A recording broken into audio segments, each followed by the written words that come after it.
Hi there. Well, we're taking a break from the Scottish Premiership this weekend because it is an international weekend and Scotland are in action against Holland at Pittodrie, the stadium of Aberdeen. We're here at Hampden Park, of course, where the Scottish Performance Director Malky Mackay performs his duties on a daily basis.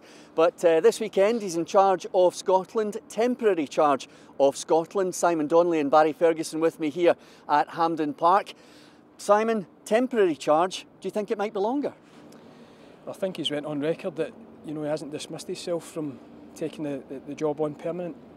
It's an interesting one, a wee bit of confusion there in terms of where we go forward. We've not got a lot of time before the next campaign. It's vital to get the right man in the hot seat. The players will be looking to bounce off him, so it's going to be interesting how this pans out.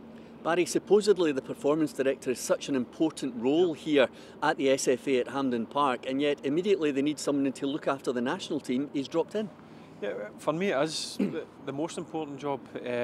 Obviously he's come in with a 5-10 year plan regarding Project Brave.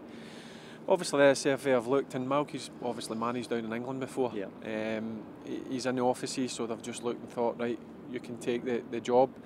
I'll say what Simon said. He's come on record and saying that he wouldn't rule out the job. Now, I thought Malky was coming in to be here and lead our younger players and sort out the youth football in Scotland. But listen, it's Malky's decision. We just need to see how he goes against a very good Dutch side up at Pittodrie. But none aside, it buys the SFA a bit of time to make sure they get the right man in for the job and lead us to the Euros. Well, Malky Mackay has brought in the very experienced Eric Black as his number 2 for this game, and possibly a couple of friendlies beyond. And Simon, some very interesting selections. Yeah, there's a few youthful acquisitions there. I think we've touched on it before on BetSafe about McGregor and McGinn, from Celtic and Hibs. Yeah. We've had excellent starts to the season. McGregor's looking the part in the Champions League in particular, shows that he can handle that level of football. I'd really like to see these two start the game, because I think they're going to be two of the main men going forward for us, along with the experience here of Brown and Armstrong. Ryan Christie's another one that I quite like. He started, every time I watch Aberdeen, he's been the top man there, so it'll be interesting to see if he's got a starting role. And then you've got a couple of other Aberdeen players there round about as well, that possible good additions to the squad. Simon's mentioned a few, Barry. Who would you be particularly looking forward to seeing? I'm looking forward to the two that you've been mentioning most weeks. Yeah. That's McGregor and McGinn. Obviously, being a midfielder myself, it's a position I always look to, and I think these two boys have got the potential to be in the middle of the park for Scotland the next 10 years. I know he's brought in some guys for Aberdeen who are good players. They've not played international football before, so we'll need to see how they handle that, because it's a total different ball game playing international football to domestic football. I also brought in the boy for Hibs, the centre half, Hanlon, who's had a decent start this season as well. So it'll be interesting to see how these guys cope against a very good Dutch side.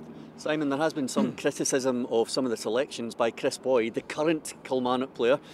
Could that come back and bite him? Possibly, but as I say, I can see where Boyd is coming from, to be honest. I think what he was trying to say was the guys, particularly two Aberdeen boys, he doesn't see them starting ahead of Brown, Armstrong, McGregor, which is a fair comment.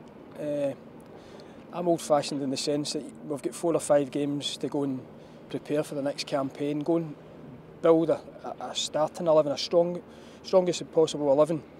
And then if these guys get 20-25 minutes, they have to go and excel and turn the manager's head and force their way into the starting lineup.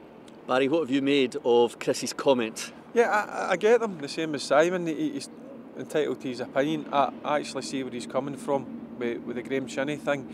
Graham Shinney obviously is predominantly a left back. Yeah. He's not going to play left back for Scotland. As I says, we've got the 2 left backs, I think, in British football, and Kieran Tierney and Robertson at Liverpool. But I know he has been playing midfield most of the season for Aberdeen. And again, for me, it's one of the strongest parts of the Scotland team, with Scott Brown obviously deciding that he's going to play in this game. We've mentioned McGinn and McGregor. We've got Armstrong that I've not mentioned at Celtic as well, who's had a fantastic season. So I understand where he's coming from, but he is a good player. he's got to be given a chance to see how he handles it, and we'll see, along with McLean and Christie and Haaland at Hibs. So it'll be interesting. As I said, it is a total different game of football when you play international football. But again, listen, I'm fine with people having an opinion. Everybody can have an opinion, and Boydie's opinion, I could see where he was coming from. Simon, is it predominantly a look and learn game?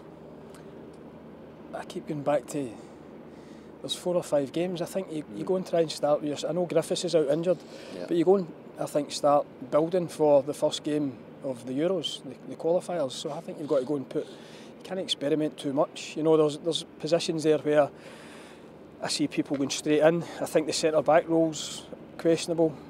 Right back, I know Patterson from Cardiff's back in.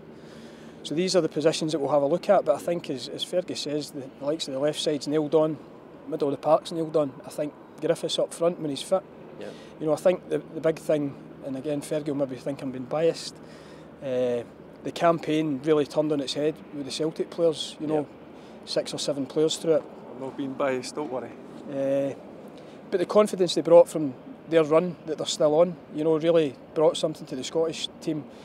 And I think the rest of the boys kind of kicked on the back of that. Yeah. I agree with him that the Celtic players were a major plus point. With the run they've been on domestically, it was a given for me that the Celtic players started every game for Scotland, and it's going to be the same, hopefully. And I will agree with Simon. I think it has got to go with a strong team. Don't experiment, go with what he thinks is his best 11. Because you want to win games of football. You don't want to go into friendlies and saying it's an experiment. Maybe we could get beat 3 or 4-0, who cares, it's only a friendly. No, you want to win games and build confidence. Gentlemen, thank you very much indeed. Remember, you can hear from Simon Donnelly and Barry Ferguson with me, Jim Dillahunt, every week here on betsafe.com.